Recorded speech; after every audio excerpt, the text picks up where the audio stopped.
siya na lang dapat ang magbitiw sa pwesto. I will resign? Yeah, that's what they want. Wala sa ugali ko yung tinatakbuhan ng problema. Lahat ng kakampi ko sa Kongreso hindi nag-file ng impeachment complaint. Oh, wow! Wow, ha? Yung anak mo, unang-una pa talaga pumirma. Si Sandro Marcos, aka Jake Cyrus, ha? Una-una pumirma doon. Tapos yung pinsan mo, yung panghuli. Parang siniled talaga mga kadonatics, ha? That's not how reconciliation works. You don't put conditions to reconcile. Hello mga kadonatics. Nako, nag-react na si BBM sa sinabi ni Bongo at Bato na ipabalik mo na si Tatay Digong sa Pilipinas bago yung reconciliation na mangyayari. Pero ano yung sabi ni BBM? Ayaw niya na may kondisyon daw. Parang natawa pa si BBM dito mga kadonatics. Sabi niya, ano tong klaseng reconciliation may kondisyon? Wow ha? Grabe, sarap talaga kurumusin ang mukha. Ay nako, kinig na lang tayo mga kadonatics. Hindi raw dapat lagyan ng kondisyon ang pakikipag-ayos o reconciliation ayon kay Pangulong Bongbong Marcos. Sagot yan ng Pangulo kasunod ng sinabi ni Senador Bongo na posible lang na magkaayos ang Pangulo at mga Duterte kung mapapauwi sa Pilipinas si dating Pangulong Rodrigo Duterte. Sumagot din si Pangulong Marcos sa mga pumupuna sa programa ng pamahalaan na 20 pesos kada kilong bigas.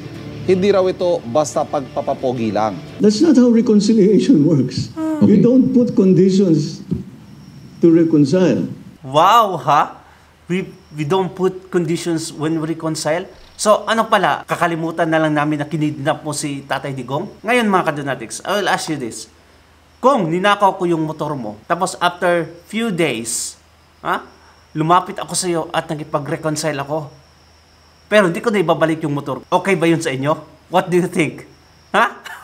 Nako, ito si BBM talaga. Ay, nako.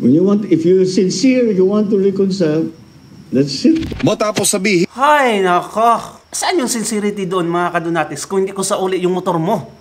Di ba? Hindi Pangulong Bongbong Marcos noong nakaraang linggo na bukas sa makipag-ayos sa pamilya Duterte.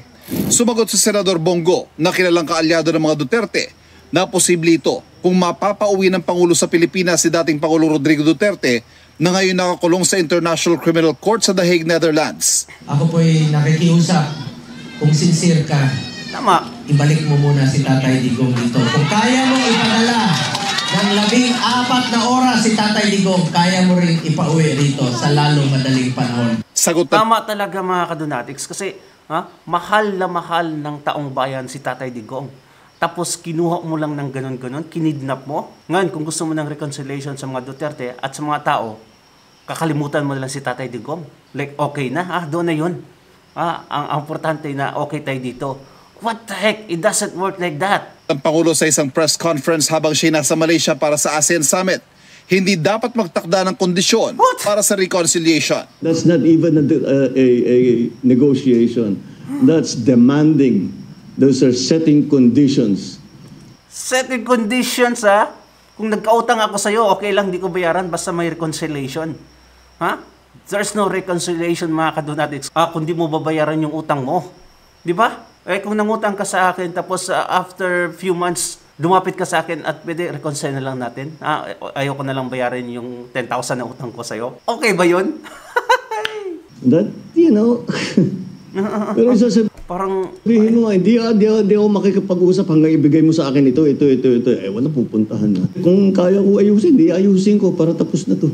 Dapat lang. Dapat lang. Ayoko nga ng kaaway. Ikaw na mismo ang nag-create ng kaaway. Ha? Bakit mo pinayagan yung ICC? Bakit mo pinayagan na i-kidnap si Tatay Digong? Bakit ganun yung proseso ng pagka-detainee niya? Di ba? Ang daming mga mali, mga kadonatics, ba't tikom yung bibig mo? Iginit naman ni Pangulong Marcos na hindi pa rin nagbabagong kanyang posisyon kaugnay sa pagpapa-impeach kay Vice President Sara Duterte. Of course! I didn't want impeachment.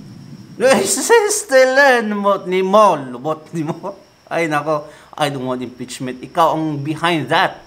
Huwag mong sabihin sa amin yan.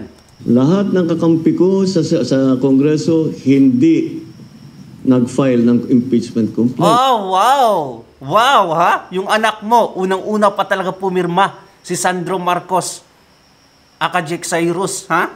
Una-una pumirma doon. Tapos tapos yung pinsan mo, yung panghuli, parang siniled talaga mga kadonatics, ha? Grabe. Walang kaalyado, ha? Of course. Para hindi bisto, iba yung mag-file, kayo yung mangunguna. Yung mga nag-file ng impeachment complaint, hindi mo masasabing kaya kong utusan o pagsabihan na ito yung Ay, gagawin nako. mo. Weak ka talaga. Weak. So, why do I have to keep explaining that I did not want impeachment?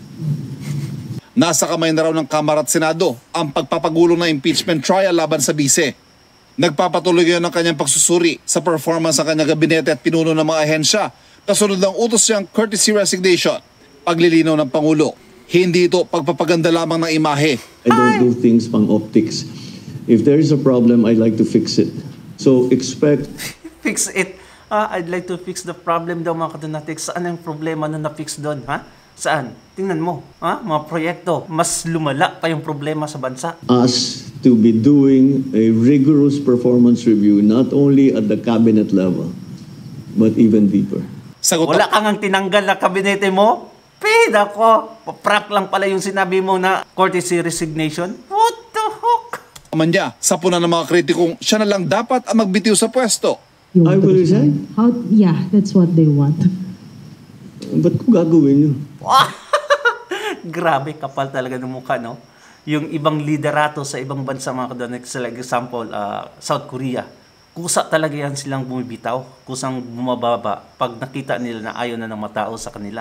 Hindi lang sa South Korea at sa ibang bansa pa, mga kadonatics, ganyan yung totoong liderato. You have to recognize the problem at kung di mo na kayang isolve yung problema at kung di mo na kayang i-control yung tao, step down. That's the best way you can do. At wala sa ugali ko yung tinatakbuhan ng problema. Wala talaga sa ugali nyo ang mag-step down kasi gahaman kayo sa power. Especially yung si Romualdez na pinsan mo. Ay nako. Isa pang sinagot ni Pangulong Marcos sa puna ng mga kritiko, hindi raw pagpapapogi lang ang programang 20 pesos na kada kilo ng bigas. They're fair to have that opinion, but kung it's unsustainable. It's really the what people are saying. Watch me sustain it. And then we'll talk in We sustain sa May Visayas. of 2028. Oh, natuloy ba o hindi? Okay, shall we say matuloy? Pero bakit sa Visayas lang? Daming joke talaga ng administrasyon ito, mga kadonatics. What do you think? Ay, nakakainis. Comment down below your ideas, mga kadonatics. And thank you so much. Please don't forget to subscribe and take care of yourself always, mga kadonatics. God bless. Bye-bye.